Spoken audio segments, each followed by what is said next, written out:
And I'm wondering, like, you think we could be friends or anything like that, Watch me down, pull me in. Down, down, down. I've been losing touch. Yeah, I'm breaking up. Hey, my name is Christian Lee. I'm here for Earworm Digital, and I am interviewing the Blue Stones. And we're drinking some Yerba Mates. I'm not sponsored by them, but I wish I will. That would be sick. Eventually, buddy. Eventually. I'm drinking flavor Blue Foria. Blue Foria is so good. Lemon elation. Lemon elation. Cutie. I mean, if you have a brand, if you have a great name, that just helps so much, Yeah. Of course. I would agree. Speaking about, brand names and everything, though, let's talk about the band. And I think Blue Stones, great name. But when I do search it up, first thing, I type in, for example, Blue Stones interview, filled. Have you guys ever typed that in before? It's just filled with just Paul McCartney, talks about the Rolling Stones. It's hard. Blue Stones interview and Yeah. Paul McCartney? Yeah. And it just pulls up Paul McCartney, doing some comment about the Rolling Stones. You got a weird algorithm. Yeah, maybe. I don't, it comes up for me. Yeah, it's weird. Yeah. But when I put your guys' name in, obviously it true. comes up. Sure. It's cool. Always good. Mm-hmm. But how's the tour been? You guys been through, the East, the South. Have you guys been through the North yet? Well, this is kind of the start of the west side of the tour. Mm-hmm. So, we start in San Diego. We go up through California and into Washington for Seattle. Yeah. And then we start cutting back across. Okay. Yeah. So, tour's been great. It's awesome to tour with Dez and his band. High spirits for all. And, no complaints, man. It's been great shows. Fans have been awesome. No complaints. That's cool. I want to know, too, because, you guys did go through Texas. And I want to know, what was your guys' experience? What was it like for you guys when you guys went to Buc-ee's?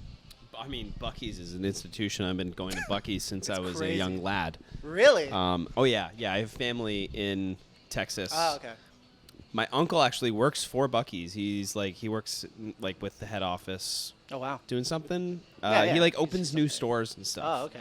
So he's actually been really busy because they're expanding outside of Texas. 4 years ago, there was nothing outside of Texas. Yeah. And now they just opened one up in Tennessee and in Louisville, and they're expanding. So, I mean, it's always just an experience. I feel like every time you drive through that state, you should go. Yeah. Every time. It's like a rite of passage. It's the only thing is it adds a lot to the drive because it's there's so much to do. I know. It's crazy because that's just supposed to be a gas station too. Yeah. It's not a gas station. I mean, that's like a Texas gas station experience. Yeah. If you want to know what Texas is all about, you go to Buc-ee's and then you just think that is a Texasified gas station, and they do that to everything, But yeah. Okay, and both of you guys are from Canada, correct? Yep. Okay, and I want to hear this question because I've had some Canadian friends, and this has been something to dispute. I've never been to Canada. I haven't been since a kid, but they keep talking about this, so I want your guys' opinion. Do you guys prefer McDonald's coffee or Tim Hortons coffee? McDonald's coffee. Yeah, for sure. We're talking quality? Mm-hmm. Yeah. I mean, convenience and speed, probably Tim Hortons. They pump it out crazy. It's basically they have a cup being filled with coffee at any time of the day. But McDonald's is just better quality. I mean, I know as a Canadian you're supposed to say you like Tim Hortons, but it's not very good. No, and you guys we're not really looking for a sponsorship either, so hopefully. Sorry. Hey, Timbits are pretty good, right? Yeah. They're both shit. But you guys hear the backstory about that, though? Because I heard Tim Hortons before, their coffee was better. Yes. But then they switched. Yeah, true. And now McDonald's has their old supplier. Now that's why it's better. Yeah. They got bought out by a Brazilian company. They own Burger King, and they own a bunch of different chains. And they cut everything. They're like, oh, this is too expensive, so we're going to change the quality of this, and to try and save money. And everything that they saved made everything suck, and so now it sucks. It was never good to begin with, but Okay. Right. Fair. True. Timbits, though. Timbits are good. Timbits, Timbits I've heard they're really good. Yeah. Okay, well, that's for all your Canadian fans who are watching this interview. But Ouch. you know, let's talk about the music. You guys did drop a single last month. Yep. And you guys have dropped an album last year. Mhm. And you know, I've listened to some of your guys' songs, and I think your music. It's good. It has an interesting vibe for me. I feel like the vibe I get from your music is like if I was like at like a sports game or something. You know, I'll make it easy for you guys, relatable. You know, hockey game. It's like Okay. if you're at the arena, I would think I would hear your guys' music in the background. Like if there's like if there's like a timeout or something. You know, it's like stadium music. I would say. Okay. It has that type of vibe. Interesting. But I want to know, like, when you guys are making the songs, you know, with like, you know, the instrumentation and the lyrics, what type of vibe do you guys try to go for? Hockey arena. No, it's like there's not really a specific type of vibe that we go for. You know, we just kind of like we have a batch of songs that we like. Well, yeah, but they come naturally. It's not like I'm sitting there like I'm going to write this vibe song. Yeah. You know, it's like it's just whatever seems to come naturally. Obviously, we've developed our own sound over time, and that contributes to this vibe that you feel and see and hear. But yeah, it's not like there's anything that's like a conscious decision to sound like something. But I do find at the end of the day, like a lot of our music is sort of confidence boosting, swagger building. It's That's definitely just kind of and hard hitting, and Yeah. that's just the type of music that we make and the type of messages we like to convey to our fans. I feel like, you know, of course we have songs about love and songs about sadness and trauma and things, but for the most part, we want to instill a sense of confidence and just swagger in our fans. Like we want you to listen to our music and feel like an absolute badass all the time. So that's just what ends up coming up. Yeah, I could definitely see that.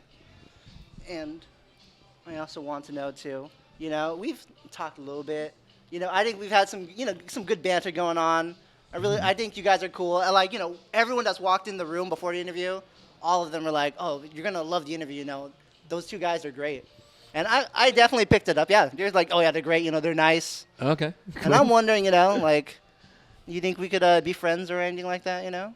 Question.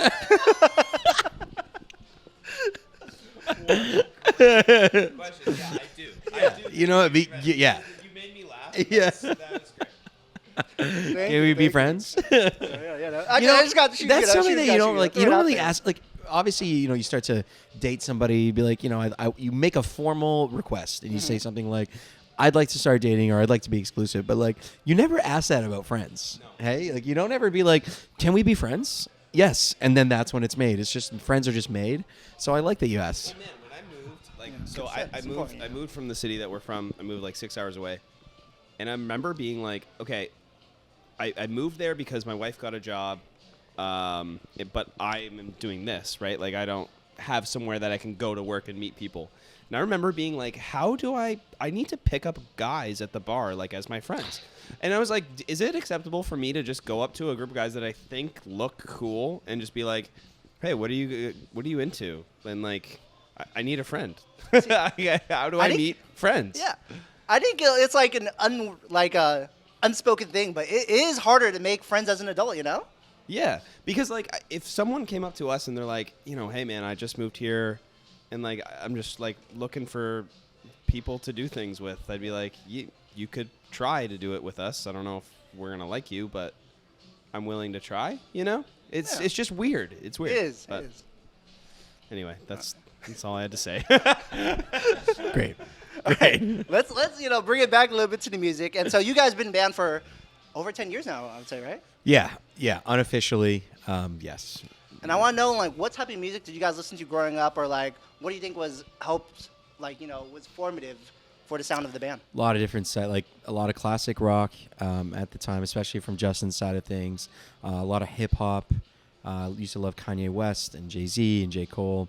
A lot of like kind of modern rock at the time. So we're talking like 2010s, right? Probably anywhere between 2005 to 2010. So, you know, Kings of Leon were big. I had just found out about the Black Keys through Justin at the time.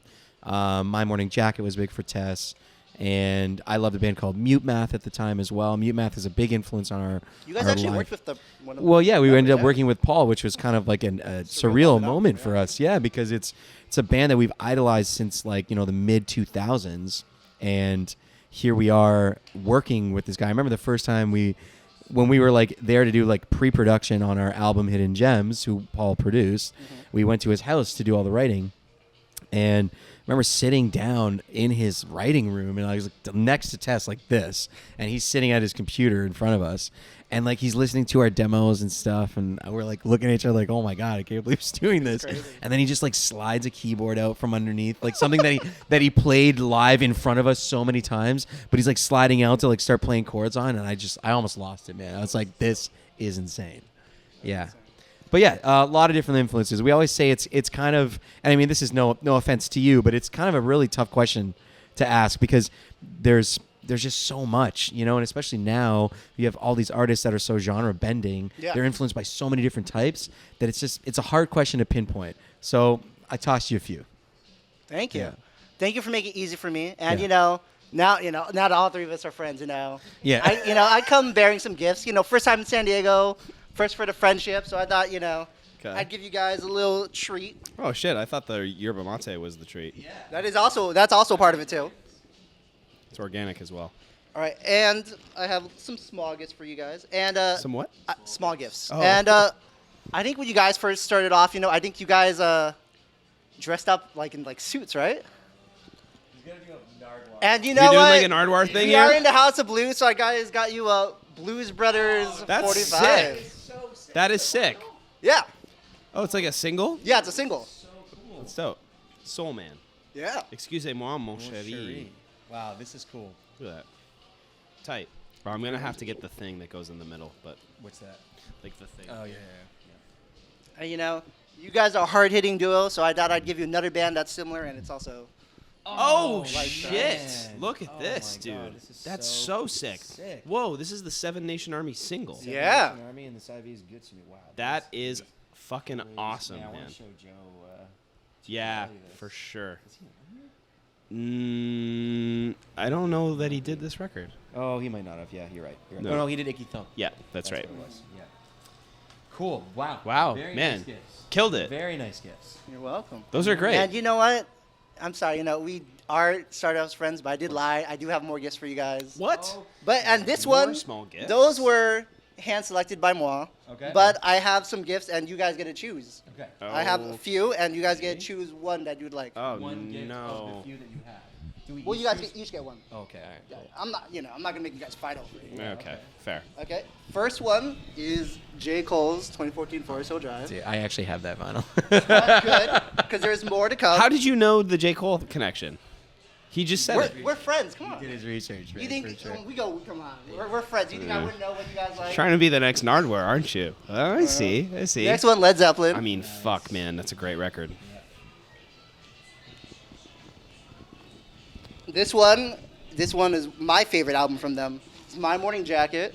Oh, look at that. And so you guys get to choose. You want this one? Yeah. I think Alright. 100%. There's something special for you too. Dude, this is with... Oh, yeah, this is the purple vinyl with canary yellow and white splatter. I know this. The song wow. will run through. Oh, my gosh. Dude, it's insane. fucking unbelievable. Uh-huh. You are a good friend. And I got a gift for you. Okay. But I want to show you something too. Okay. Oh, man. 6 shirt up. Nice. Graduation. Mm-hmm. And I got a question for you. Okay. Do you realize you're a champion? Because I got you. Graduation. Oh, man. That is fucking great. Wow. Wow. You have really prepared for this. I prepared my this whole is life. like a bonus one, too. Yeah. Like 8-track remix. Yeah. Did there just be poetry featuring John Mayer? Oh, dude, there's Wow. two discs in it. Yeah, this is great. No, man. to be honest, this is a bootleg because he never releases officially. Yeah. Oh, dude. That's so sick. Yeah. This is cool. Very, very cool. Very thoughtful gifts. Well done. From a thoughtful friend. Yes, exactly. I try my best for you guys. You Man, know? I really appreciate all this. This is so sweet. Really cool, man. Oh, yeah, that is kind of weird. Eh? I wonder who printed that. Yeah, I don't know. Yeah. Well. Okay, and I got a few more questions for you guys. Okay. You know, All right. I, Let it continue. I just want to. I thought we were ending with the game. I know this is great. So you get a little. This is a little appetizer, Now we're on to the This main is so course. sweet, man. So sweet. It's sick. I've always wanted this. This is actually one of my favorites. This is my second favorite one. I've always wanted this on vinyl, so I'm so fucking glad I have this. Glad you have it. So There we go. So good. Okay. What else you got? So, you guys are called Bluestones, but I know you guys went through a few names, and I want to know how come you guys didn't pick the Border City Brawlers? Border City Brawlers. Is that like the Windsor roller derby team? Yeah. I'm pretty sure. How do you what is the? I thought you guys wanted to name your band that. Originally. We very long time ago. That was one of the names that we were gonna. Dude, I don't even remember, but I remember that. I don't remember when I said it though. City Brawlers. That is actually a sick name. It's a sick name for a band. Yeah. It's just not for us, but it is a cool name. Yeah, a punk band that would fit really, really well. Wow. Okay. All right. Okay. What about Gladstone? Does that sound familiar to you guys? This fucking guy. That Gladstone was the street that we lived on together. We lived together for a year as roommates on Gladstone Avenue in Windsor, Ontario, and it was 1371 Gladstone Avenue. That's where we wrote. That's where we wrote Black Holes. Yeah. How the fuck you know that? I don't know. I'm wondering, what was it like for you guys living with each other? Was it a good experience for you guys? Yeah, for sure. I mean, it was nice to be able to like work on stuff in the same house, and we kind of had opposite schedules. Like I know Tess was working like a factory job at the time. Oh, okay. So like he would work at night and I would work during the day. So it was like we were on opposite schedules. And then at the time, I think I was probably still in school, and I think you were still in school. Yeah, like we were both like kind of finishing. Yeah. Cool. All right. Speaking of jobs too, let's go back to Justin. Have you heard of this place called the Cook's Shop before? Oh my god. Where are you pulling? When have I ever mentioned the Cook's Shop in a fucking interview? All right. You just mentioned it right now in this interview. Yeah, I guess so. Yeah, so the Cook's Shop was actually a very formative job for me. My old football coach got me that job when I was in university. It was a really nice Italian. Well, it still is a really nice Italian restaurant in Windsor. But that's where I really learned about like hospitality and like how small things really matter. So, for instance, part of the ethos of the restaurant was like you have to leave full. Like the plates are always full of food, even to the point where at the end of the night, when you bring like if someone has coffee and you bring out the little like sugar container, he wanted it bursting with sugar, like with packets of sugar. And if it wasn't bursting, like you would get scolded. Wow. Like bring that back and make sure it is absolutely full. Like everything is full here. And that just to apply those principles was very formative for me. But yeah. Very cool. Good restaurant too. And let's talk about an old hobby of Tarek's. And I know, you guys do music, but you guys have music videos too, they're pretty cool. But let's talk about film for a bit. Have you ever heard of this film called Whatever It Was? Oh my God, man.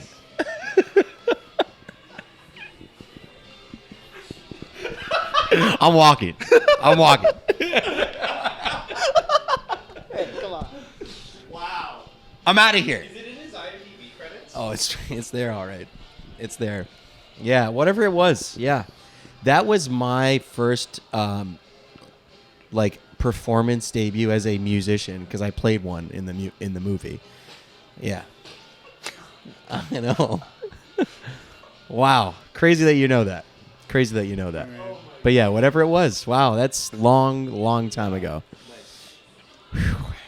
Jeez. Film was fun though. I mean, we did a lot of film in Windsor.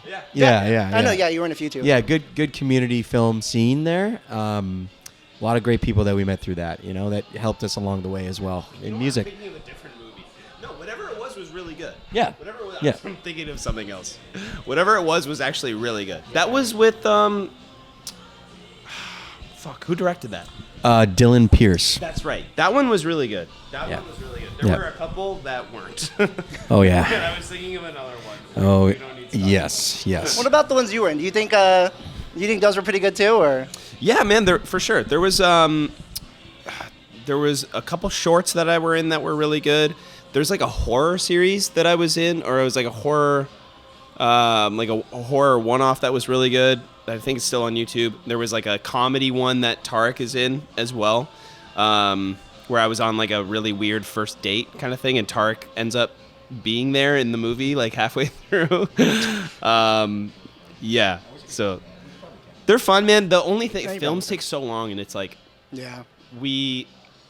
I always enjoyed acting, but man, it's a tough road because you're just by yourself, you know. And the thing that we've always said is when we're doing this, at least we always have each other. The rest of our team might change, like who you work with might change, who you bring out on the road might change, but at least at the end of the day, it's he and I, and we have our best interest aligned. You know, when you're an actor, you're by yourself, man. Yeah. So tough. You know, maybe for the next album, you guys could do a short film. Yeah, that'd be great. Yeah, team up with a cool director, my brother, maybe. Who knows? Yeah, put me in the credits for putting that idea out for there, best friend. Best friend, yeah. Put me in a cameo. Maybe put me in a FaceTime or something, you know. All right, well, thanks for taking time to interview. That was a great interview. Yeah, great interview. Thank you. Appreciate Gotta say, it. that was full of twists and turns. Yeah. You know, I wanted to keep you guys on the edge of your seats. You really did. You really did. But, you know, at the end of the day, you know, this interview is all about you guys. So, cameraman Petey, he's going to put the camera on you guys, and you guys will get to plug anything you want. You know, rest of the tour, any new songs coming out, social media. The rest of the time is all yours. Okay. It's back to you too, Justin.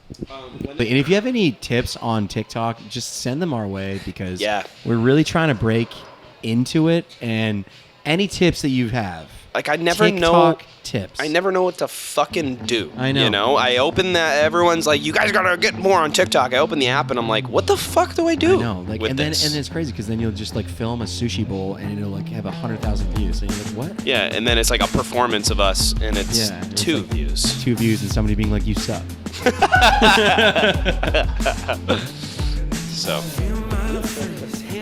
yeah, that's us. That's us. We're the Blue Stones. I'm Tarek, and I'm Justin. and that's Justin. Yeah. Bye.